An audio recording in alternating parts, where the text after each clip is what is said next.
Hey guys, welcome to Unleash Podcast brought to you by Hidden Gen, where we talk about how to unleash your hidden potential. I'm your host, Yuri Diogenes, and we have a great episode for you today featuring Ken Alamo. Thank you, Ken, for being on today. Very welcome. Thanks for having me. Absolutely. Before we jump into today's topic, we would like to invite you to subscribe to this podcast on YouTube, Apple Podcasts, or Spotify. Also, you can if you live in the DFW area and you have not visited Hidden Gen, you can drop by Hidden Gen, go to the website hiddengen.net and get a free trial, 1 day free trial. So make sure to visit us. And you can always find all these podcasts on the Hidden Gen homepage, hiddengen.net. All right, so let's get started here, Ken. And I want to start with a very basic question. Actually, a set of questions to be more precise. Let's start with, to set the stage for our listeners, what is metabolic test and why is this important for me? Metabolic test, I'll put it this way. Every body is different. So a lot of people make estimates on, for example, how much they should be eating. Mm-hmm. And for example, if you and I are both 5'8", we're both within 5 pounds of each other, we might, a registered dietitian will tell us to eat the same things, to have the same macronutrient breakdown of a 60% carbs, 20% fat, and 20% protein, for example. But you and I know our stress levels, maybe our ages are different as well. Our training history might be different, and so metabolic testing takes a deeper look into your body and how your body burns sugar versus fat, how your body, we like to use the word, metabolizes energy. Okay. Where does your source come from? So that's what metabolic testing is. It figures out a more exact way that you use your energy, whether it be at rest or during exercise. Okay, so and of course, you already probably with this you already explained both things. So it is what this is the definition, and it is good for you because you will understand precisely what type of diet you need in order to, for example, lose weight or gain muscle, because you know your metabolic. You have this metabolic testing to establish that. Correct, exactly that. So it's we have two types of testing. We do resting metabolic testing and also active metabolic tests. Mm-hmm. And so both of them have different focuses, and we can talk about that now. Or no, yeah, that would be a great. It is a great segue for this topic, because that would be my follow-up question: the type of tests and the difference between those two tests.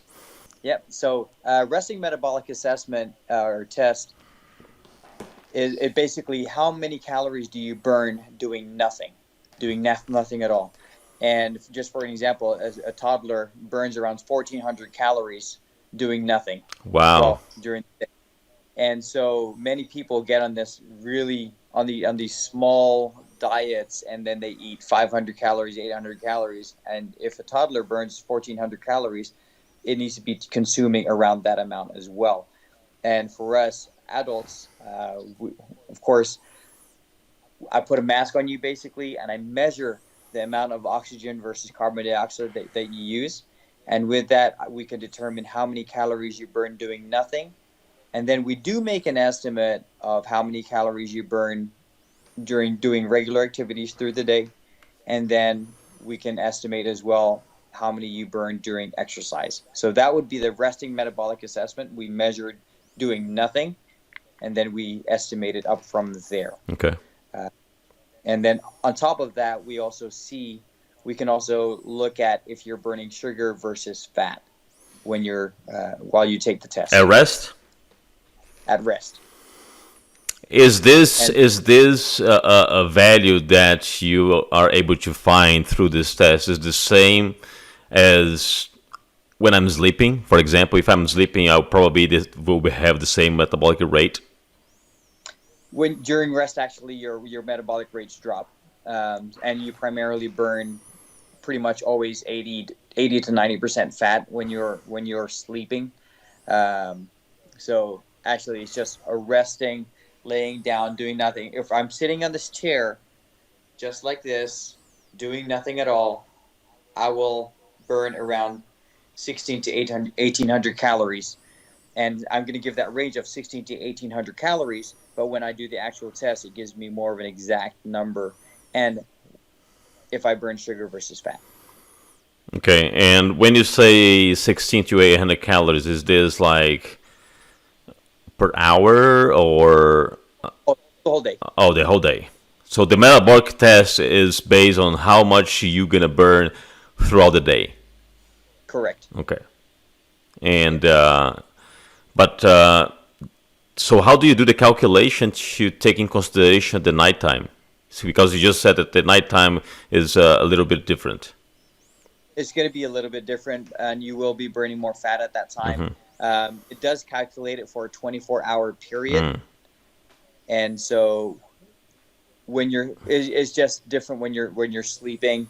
We don't really consume anything and we want to burn fat during that time anyway, so we're not too worried about that at that point. Is this maybe the reason people say when you are sleeping you're gonna lose fat and sleeping more is a good thing because you burn more fat, or is this a myth? No, you do burn more fat, but you also burn anywhere from 1.2 to maybe 1.5 calories per minute, and which is very, very, very low. So if you want to burn fat, you really want to do that during the day when you're awake. And you and I know, and we've seen it all over the place. It takes proper nutrition to do that as well. Right. So we're going to talk about the things that will impact how your body uses sugar versus fat later on as well. We'll get into that discussion. So that's the resting. Okay, so now let's go to the active. So the active metabolic assessment gives you your training zones, I'll put it this way: we're always burning fat. We're always burning sugars. We need both of those sources of energy. But there's a point when you're exercising, especially, where you cross over and your sugar burn crosses your fat burn, and it switches at that point. So I find that switching point where I find the point where you're burning the most fat per minute. I find the point where you cross over from your fat burn to sugar burn as a majority. And then I find the peak as well, where you stop, now I wouldn't say stop burning fat, but you primarily burn fat at a 90 to 95% level, where that's your peak. Wow. Burning sugars. When you're burning sugars at a 95% level. So that's your peak. And you shouldn't be able to last more than 2 minutes at that point. Really? 2 minutes? Yeah. Wow. Maybe even shorter. Well, but when you say you should not, it's not you could not, right? It's like, what is the consequence of going more than that? Once you get beyond, so I'm pretty sure most people have heard of bonking, or people passing out during exercise, or people even getting dizzy. So once your blood sugar drops, so let me put it this way: once you start burning so much sugar, your body goes into a panic and says, "Holy crap, I need to reset," because you're burning too much sugar and you need to replenish that source of energy. So a couple of things will happen. Number one, you could pass out. So when you pass out, it's not a good thing, but it's also a good thing at the same time, because when you pass out, your body says, you don't have enough sugars. I'm going to make you pass out so that you don't die. So you stop, right? It's like the body saying, hey, stop right now. Yes, it's a reset button. Yeah. It's interesting when I put it that way, but I don't know. We don't like to say it that way, but it's pretty accurate. Your body says reset, stop it. It does give you warnings of giving you dizziness, because getting lightheaded, you don't have enough energy in that brain to function properly. And then what happens afterwards as well, after a stressful event, whether it be exercise or work or a drastic family event, your body still goes into a panic, burns a lot of sugars, and then what happens afterwards, you crave the sugars as well, which goes into the nutrition side of things. So many times if you work out too hard, it will also make you crave what you're burning, which is normally the sugars. Wow, that's super interesting. Now that makes a lot of sense. So you can go to that state not only by exercise. You can go to that state only, for example, if you are too stressed, you can go to that state. Exactly. So I mean, the favorite time for a lot of people who work in offices, especially if they work in sales offices, is Thursday or Friday nights, where they have happy hours, because they've had such a stressful week, and they tell their workmates, they tell their buddies, hey, let's go happy hour, because they need a drink. They want to replenish those sugars that they've been burning that whole time. And their mind just needs a break, and they want to replenish with sugars and alcohol, or it just makes them feel good. Yeah, that makes a lot of sense. Makes a lot of sense. So when you do the active test, how long it takes to find those results? Is a full workout, or the person will go through a specific routine, like 10, 15 minutes? How long it takes, and what do you do? So the program that I use when I do this is called Pnoe. That's Pnoe. And I put them on a treadmill, elliptical, Stairmaster row machine, the assault bike. We can put them any cardio machine. They can actually do it running, period, if they have something steady that they run on, even if it's outside. And it doesn't take more than 15 minutes to get everything done. Now, it does take for me to get the proper report back, it does take another 24 to 48 hours, business hours, to get that. And I work with a team of a registered dietitian, an educator, and someone who puts the reports together. We make sure that everything looks good. Yeah, but the actual test through the assault bike and all that stuff is 15 minutes. Yep, 15. Well, I'll say 10 to 15 minutes, depending on how long one will last. And I say that much because, for example, if someone is deconditioned, they might not last but 8 minutes. Yeah, but there is also the opposite, right? If the person has a really good condition, the heart rate doesn't go high really fast. It's gonna take a while, right? Exactly, and it's different it's different for everybody. So someone would tell me, so just to let you know, I'll let my age go. I'm 42 years old, and I think I'm in pretty good condition. Yeah, I thought you were like 30, man. Hey, man, thank you. I'll send you a gift card later on. But a gift card to get a metabolic test. Yes, cool. But imagine someone who the last time they worked out was when they were 25 years old. Yeah. Same age as me, even same height. They might even be the same weight as me. They're just deconditioned. How long they won't last as long on whatever cardio equipment compared to me. It'll just be different. Yeah. And vice versa. Someone who is a super athlete, but same age as me, will last a lot longer than me. Every body is different. That's what's so interesting about it. And every heart rate will adjust differently. And for how long you been doing this? Just out of curiosity. Man, I used to work for a different company before I went out on my own. I was doing that for 4 years somewhere else. And then now I've been doing this by myself for the past 7-8 months. So with all that experience that you have, more than 4 years, or 5 years, let's just say 5, doing this, what was like the worst and the best case scenario of testing, right? Like the guy was like 2 minutes and he was already dead. So, something like that. What was the worst and the best condition that you ever seen? I mean, honestly, the best that I've seen, they went on for 20 minutes, and I had to tell them we're done because. But were you able to collect all the data that you needed? Yeah, well, I did, but we didn't get to. So we have something called the RER, where we see that you're burning a 1.0, a quote unquote 100% sugars. Once you're burning that amount of sugars for like anywhere from 20 to 30 seconds, I'm like, we're done. We're good. I had a military guy that I was training, and he was just a beast of nature. And once he reached the 0.95 where his body started to panic, that would be body's starting to stress out. Here we go. Pushing in 95%. His body suddenly dropped down. The measurement went down to a 50-50 again. His body, Wow. he put himself, I saw him. He closed his eyes and took a deep breath and then just kept going. So he dropped down to a 50%. That's incredible. Wow. And he was a Marine. So he trained his body to deaccelerate the level of Correct. stress. That's amazing.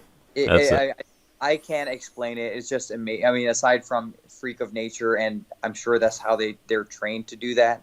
But I remember seeing those numbers. It went to a 0.95, 0.96, and suddenly it went down to a 50-50. Is this something that when the person is doing you are like looking on the fly, or you have the result later? No, I'm looking at it on the fly. So I have my iPad out as well. So it's signaled directly to my iPad, and I see the exact numbers that's coming out. So I can read it using raw data, but we can also use it.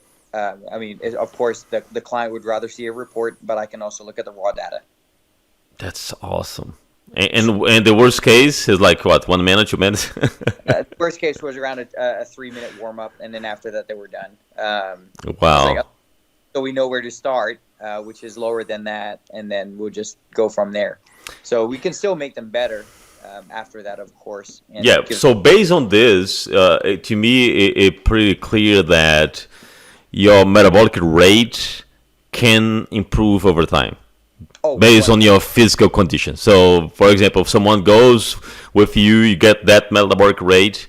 That's not a definitive metabolic rate, right? If that person is continuing improving his cardiovascular condition, everything. So the question that I want to follow up is, how often do you recommend a person to do that test?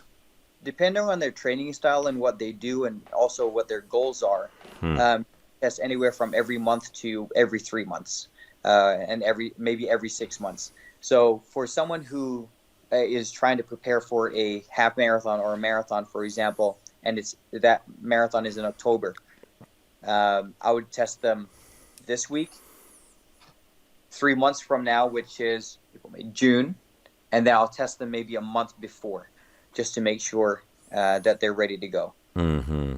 Okay. And I'll base their training plan on that. So, at what speed should they be running at? What do we need to improve that, and all that? Yeah, I noticed that you always bring the example of marathon, but does the same principle applies to, for example, bodybuilders that they? Because bodybuilding is a completely whole different thing, right? So how do you approach this type of training? When it comes to bodybuilders, it is a little different as far as their programming, because they still do cardio, and people forget that the heart is a muscle. Yep. So when I do metabolic conditioning training, I want people to think that I'm training their hearts. So put it this way. The stronger your heart is, people think heart strength is how long can I keep my heart rate up high as long as possible.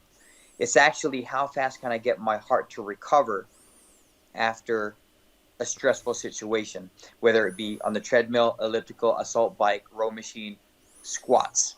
How fast can I get it to recover? So, in other words, how fast can you go from that peak to go back to normal condition? Exactly. How fast does it go down? How fast does it go down, and what does it go down to? So those are things that we can measure. So when I do heart rate training, when you stress your heart out, whether it be on a cardio machine, weights, there's a hormone called nitric oxide, or chemical called nitric oxide, that opens up your veins. and it's called vascular. You can call it vascular training. So your veins. So you see the guys who are they're vascular. Basically, your heart pumps that through. Now you can get more blood through the system. You can get more oxygen through the system. You can recover faster.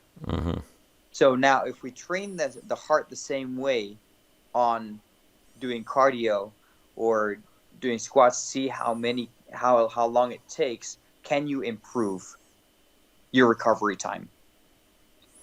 So when I do the test for bodybuilders, I would do it on a treadmill or a row machine or elliptical, or a Stairmaster, depending on where they'll do their cardio. From there, I produce the program to help their heart, to stress their heart out at a short period of time to help them recover, so that when they go back to their weightlifting, they can now match that. So you never really do a test of the guy, for example, squatting. You always use cardio machine. You never really do tests on weights. There are ways to do it on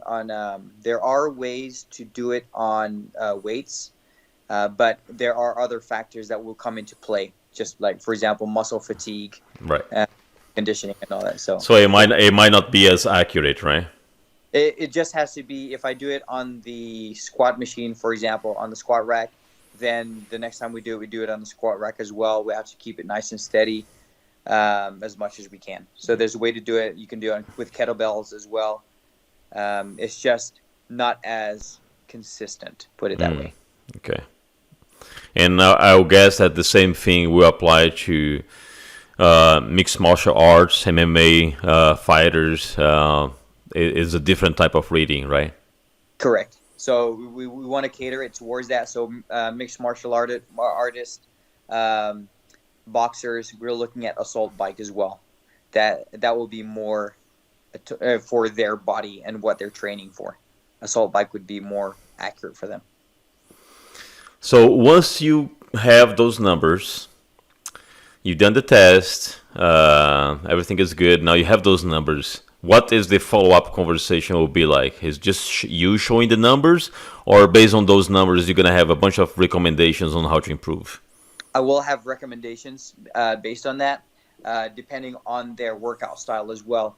And so I can talk to, if they have a trainer already, I can talk to their trainer and make some recommendations, or I can make recommendations myself, whether it be mix some cardio in with your workout, or when you work out, make sure when you do an exercise, try to bring your heart rate up or down. Try not to let your heart rate go past this point, for example. So those will be the recommendations that I go through, depending on the client that I'm speaking to. So if they want an actual 1 month plan, actually the 1 month workout plan comes with my the initial metabolic assessment, with the initial active metabolic assessment. So I give that to them as well, so they know what to do. But again, you don't touch nutrition, right? For nutrition, you have someone else work. The nutrition, because I am not a registered dietitian, I do have a registered dietitian, an RD, that works with me as well. So what I do with that, this is actually really cool. We send the report to the RD. RD gets that, and they can make an actual meal plan. That is an extra $50 to get that, or actually $70 to get that done.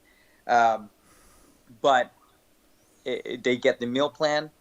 They can actually click on a button to put it in their Amazon cart, and their food can get shipped to them as well. Wow, nice. There is a way to do it. I only have 2 clients on it so far, because a lot of people would just see their meal plan and just, maybe buy it themselves, whatever. Mm-hmm. But if they want the ease of it, then it can be added to their Amazon cart. That's awesome. That's really cool. Is this the only plan you have, one month plan, or you have more? I do the 1 month plan that comes with the active metabolic assessment, and if they want more after that, they just pay for extra. Mm-hmm. But you also have an option to just do the metabolic rate, and that's it, right? I mean, it comes with it.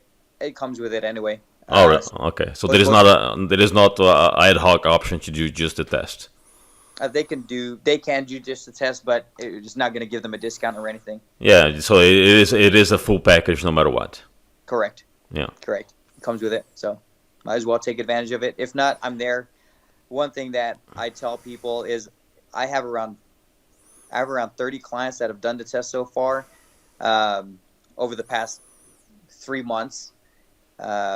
Since I've come back to Dallas, really, I used to live in the Philippines. Long story behind that, but when I came back, I've got my clients back in. What I tell them is contact me whenever you have questions. I will give you recommendations, but please contact me all the time. Text me, email me, whatever, so I can make sure I give you the right recommendations when we continue to move forward. Because kind of like a doctor, Right. doctor, then he won't be able to give you recommendations. So for your type of follow-up work, since you give some recommendations, you just mentioned try to keep your heart rate up and bring it down and things like that. It's almost like mandatory to have a heart rate with your client, right? You're gonna have to have. Correct. Yes, I do recommend that fully. Honestly, the Apple Watch works for me. Some people have the chest strap. I know Greg at Hidden Gym, he has one. Mm-hmm. I use something called a Scosh. It's an arm strap as well that has that. So there's many different options to do that. Yeah, I remember talking to Greg. It took a couple of months for him to convince me to buy a heart rate because I don't like it, personally. I don't like to work out with watch. I don't like to wear a watch the whole day because I'm on the keyboard, so it bothers me a lot. But I end up buying a chest strap just for the workout. There you go. For the most part, and after that I completely remove. And actually, just for the cardio, I don't even wear during weight training. I just wear during cardio, just to measure. I do have one client. I mean, he's a 17-year-old guy. And of course, I can't tell him, hey, go ahead and spend $100, $200 on a watch because his mom has to do that. So I just gave him actually what he needs to do on the treadmill based on the test. So based on that, he doesn't need the heart rate monitor. I say, if you do this, I promise you will improve, period. So there are ways to do it without. Okay, yeah, that's good to know. That's good to know for people that don't have one, because there is a lot of things, right? There is, when you think about the investment that you have to do, or people like me that just don't like wearing. So it's good to know that you are able to improve even if you are not closely monitoring. Correct. And honestly, there are ways to improve your nutrition as well. After I take the resting metabolic assessment, there are ways to improve it without going through the meal plan. But, of course, if you're going to take the faster route, then do the meal plan. Right. No, yeah, of course. When you are doing the meal plan, talking about that, I know it's not a you, but the goal for someone that is trying to lose weight is always to be on negative as far as caloric intake. Caloric intake, you're looking at a 5 to 700 per day negative caloric intake, if possible. So based on how much they burn, if they burn 2,000 a day, they should not be eating less than 1,400 calories. You can, but what will happen if you do that for a few days, 3 or 4 days, what will happen? Your body will start shutting down, and you're going to either be hungry or your energy level will decrease, and we don't want that for anyone. Wait, so are you saying that if my metabolic rate is around 2,000, I need to be with a diet is around 1,400? So if I'm on 1,700, I'm not going to lose weight because you could lose weight, but it's just, again, at a slower pace. It could be at a slower pace. Mm-hmm. It just depends on how you're doing, and also consistency. But you mentioned fatigue and things like that. Are you able to control that side effects? But because usually when you are very negative, you're gonna have those symptoms anyway, for the most part, until your body adjusts. So, how you do to avoid that? You can take supplements, but again, it's kind of like falsifying the energy of the body. Like pre-workout, fat burners, things like that. Correct. Yeah.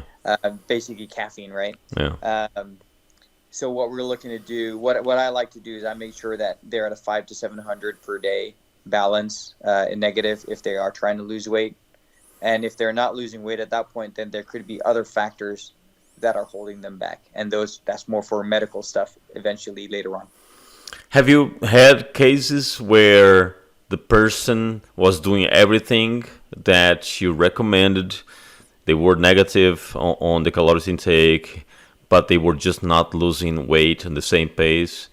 And you found out because it could be a hormonal problem, right? It could be something like this, right? Thyroid or something.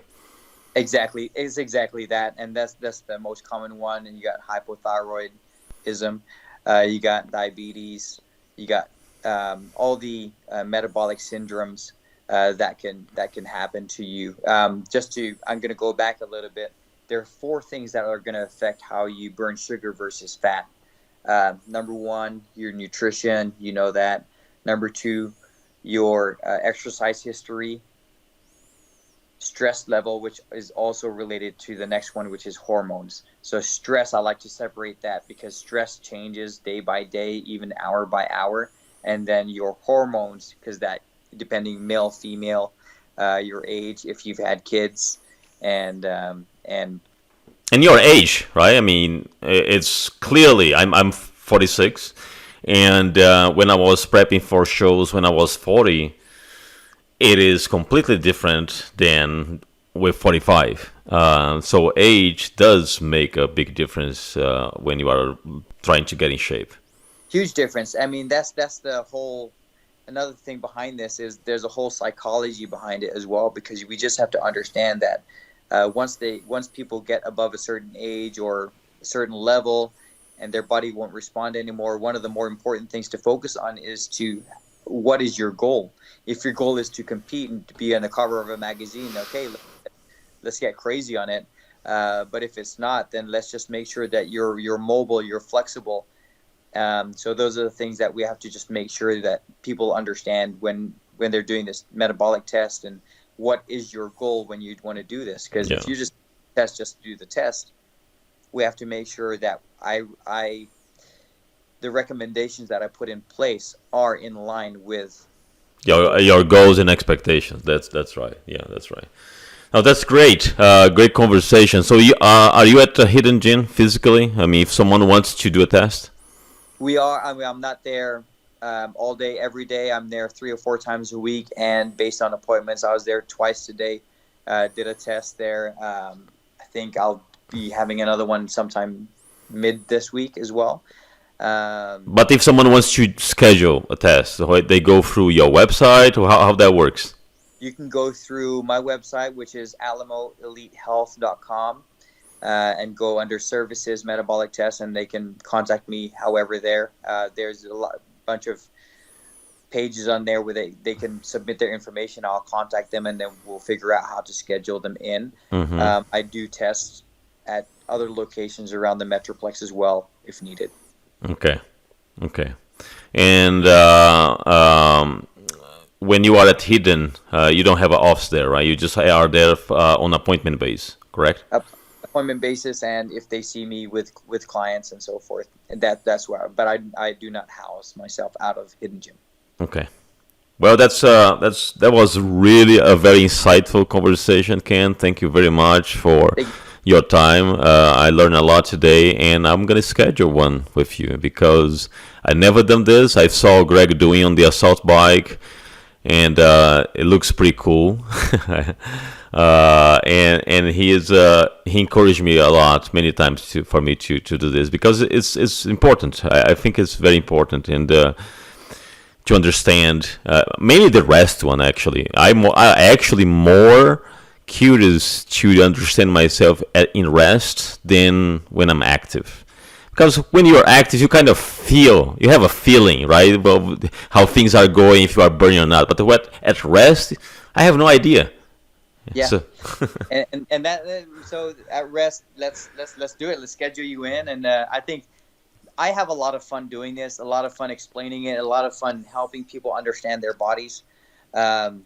it's not always easy because people have a lot of questions, and I will not have all the answers. But if I don't have an answer, I'm going to look for it. All right, cool. Ken, thank you very much for your time again, and hope to see you soon at Hidden. Yes, sir. We'll get in touch. All right, everyone. Thank you for tuning in.